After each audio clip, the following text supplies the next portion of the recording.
আপনার জানা আছে কি, একদিন এক বৃদ্ধ লোক মসজিদের বারান্দায় বসেছিলেন। তার কাপড় ছেঁড়া, পায়ে জুতা নেই, চোখে অভাবের ছাপ। নামাজ শেষে সবাই চলে গেলেও কেউ তার খোঁজ নেয়নি। হঠাৎ এক কিশোর ছেলেকে দেখা গেল। সে এগিয়ে এসে বৃদ্ধের পাশে বসে বলল, চাচা, আপনি খেয়েছেন? বৃদ্ধ চোখ তুলে তাকালেন, হেসে বললেন, আজ সারাদিন কিছুই জোটেনি বাবা। কি ছেলেটি নিজের পকেট থেকে সামান্য কিছু টাকা বের করে দিল, যা সে টিফিনের জন্য জমিয়েছিল।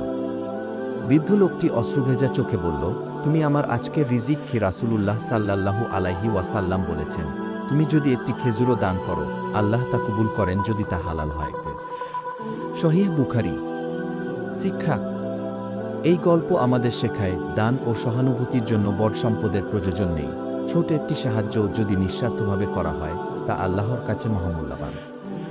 একজন মুসলমানের পরিচয় তার হৃদয়ের দয়ার মধ্যে লুকিয়ে থাকে।